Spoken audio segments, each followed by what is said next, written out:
Okay, cherubs, this is Leonardo da Vinci's The Virgin on the Rocks, a painting so good he may have painted it twice. One in the Louvre and one in London. We're going to focus on the one in the Louvre today. Leonardo's name is basically a synonym for Renaissance man, and the term Renaissance man refers to somebody who has achieved expertise in multiple and diverse subject areas. His Vitruvian Man is a classic example of this. Leonardo sketched out a perfectly mathematically proportionate depiction of man, placing him at the center of both a circle and a square. You may have seen a brilliant TED-Ed animation on this. The Madonna on the Rocks, however, is a much better example of Leonardo mixing his talents as a scientist and empiricist and his talents as an artist. Okay, so the scene is a strange one. The Virgin on the Rocks is set in front of a mythical rocky grotto and a receding river bend at an ambiguously hazy time of day. The scene doesn't have a biblical foundation, but scholars have had a couple debates on the subject. The most reasonable argument is of a possible encounter between Christ and St. John the Baptist as infants. As the popular 15th century tale goes, St. John the Baptist, while under the protection of the angel Uriel, met the Holy Family on their journey to Egypt.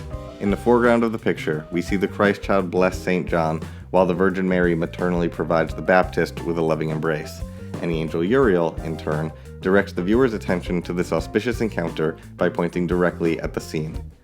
The relationship between these holy figures is heightened by the incomparable technical skill of Leonardo. The figures are arranged in a pyramid composition, which provides a unifying and dynamic sense of space. Within this composition, our eyes are encouraged to bounce from figure to figure. Compared to medieval and early Renaissance paintings of biblical scenes, the formation of these figures tended to be flat and rudimentary. Leonardo controls the two-dimensional surface and forms his figures in a three-dimensional pyramid. A pyramid, not a triangle. He also used a technique called sfumato, which the art assignment discusses in their video on the Mona Lisa. Sfumato is a blurred and heightened contrast between light and shadow that gives the figures a dreamy and otherworldly visage. It's a fitting technique to depict the divinity of the Holy Family. Leonardo put so much faith in his ability to make these figures look divine that he makes a bold choice here and completely removes the traditional inclusion of the symbolic halo. Now that's a power move. You know that they're saints even without the halos. Leonardo's technical skill as a painter set the standard for the remainder of the Renaissance, and let's be real, the rest of art history. But let's leave those idealistic beings aside for the moment and look at the cave that they're featured in. It doesn't take long to observe the meticulous detail with which he painted the plants and rocks of this scene. Leonardo's notebooks are filled with scientific observations, and he sketched vegetation and rock fossils with obsessive detail. His scientific insights often came from these observations of nature, and we can see how they inform this painting as well. Here we find a perfect representation of an iris and soul marks in the bedded sandstone.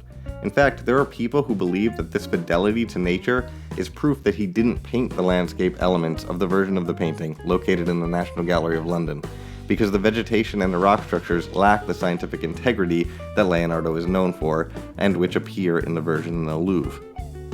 The Vitruvian Man sketch places humanity at its center, but this painting places mankind, the divine, and the natural world together in an infinitely receding landscape, where each takes on an ancient or eternal quality.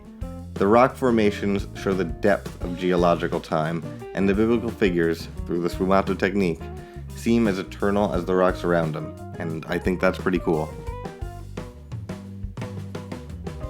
If you like this video, or the way I discuss art in general, please consider subscribing. I put out a new video about once a month. Thank you for watching.